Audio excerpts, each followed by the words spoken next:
পূজায় আইনশৃঙ্খলা পরিস্থিতি নিয়ে মঙ্গলবার সচিবালয়ে এক সভায় সনাতন ধর্মের প্রতিনিধিরাও উপস্থিত ছিলেন।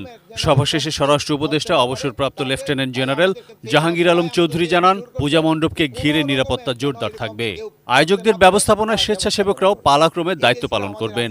আজান এবং নামাজের সময় পূজা মণ্ডপের মাইক বন্ধ থাকবে। আরেকটা বেশ ইম্পর্টেন্ট আলাপ হয়েছে, যেটা আজান ও নামাজের সময় যেন কোনো বাদ্যযন্ত্র বা মাইকের ব্যবহার নিয়ন্ত্রণ রাখা, মাইক সেই সময় বন্ধই রাখতে হবে। এটাও ভাই আমাদের সাথে এগ্রি করছে।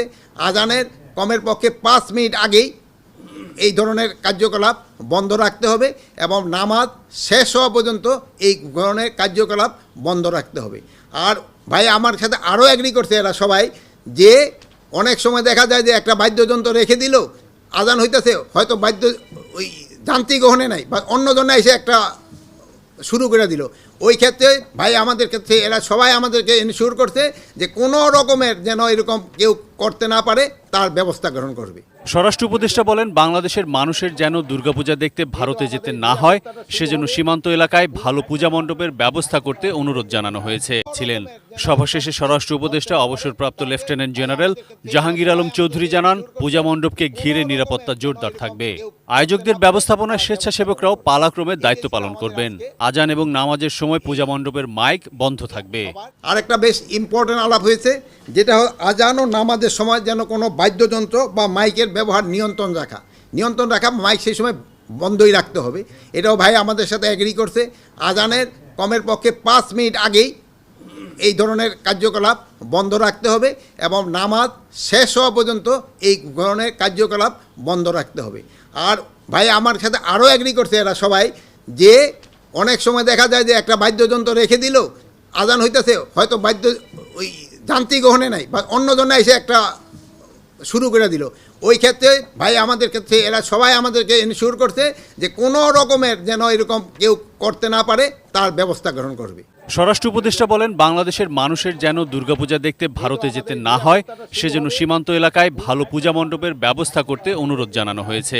এই পূজার সময় কিন্তু এখানে আরেকটা সমস্যা দেখা যায়, যেহেতু আমাদের যাওয়া আসা করে, মানে এই পারের লোক ও পারে পূজা দেখতে যায়, ওই পারের লোক এই পারে পূজা দেখতে আসে।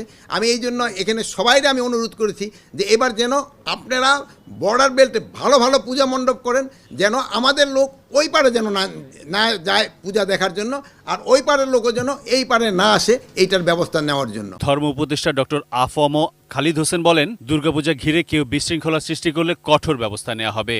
তিনি বলেন, পূজার স্বেচ্ছাসেবক হিসেবে কাজ করতে মাদ্রাসার ছাত্ররাও আগ্রহ প্রকাশ করেছেন। পূজা মণ্ডপগুলোর জন্য সরকার 4 কোটি টাকা বরাদ্দ দিয়েছে জানান তিনি। আপনাদের মাধ্যমে দেশবাসীকে আশ্বস্ত করতে চাই, কোনো দুষ্কৃতকারী, কোনো ক্রিমিনাল এখানে যদি পূজা কার্যক্রমে, উৎসবে কোনো ধরনের বাধা সৃষ্টি করে, তাহলে আমরা আমাদের এই গভর্নমেন্ট অন্তর্বর্তীকালীন সরকার তাদেরকে কঠোর হস্তে দমন করবে। মাদ্রাসার ছাত্ররা আমাকে বলেছেন যে পূজা কমিটি যদি চান, তারা স্বেচ্ছাসেবক হিসেবে তারা কাজ করতে সম্মত আছেন। আমাদের স্বরাষ্ট্র উপদেষ্টা মহোদয় বলেছেন, আগে আমরা ধর্ম মন্ত্রণালয়কে সামারি দিতাম প্রধান উপদেষ্টার কাছে বা প্রধানমন্ত্রীর কাছে, ওখানে 2 কোটি, মাঝে মধ্যে দেখেছি 3 কোটিও আছে।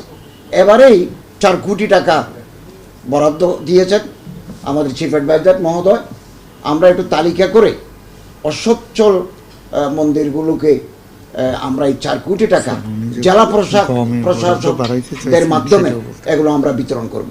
আমি এখানে একটা প্রস্তাবও রেখেছি আজকের মিটিংয়ে, 500 কেজি করে চাল পূজা মণ্ডপে দেওয়া হতো সংশ্লিষ্ট মন্ত্রণালয় থেকে।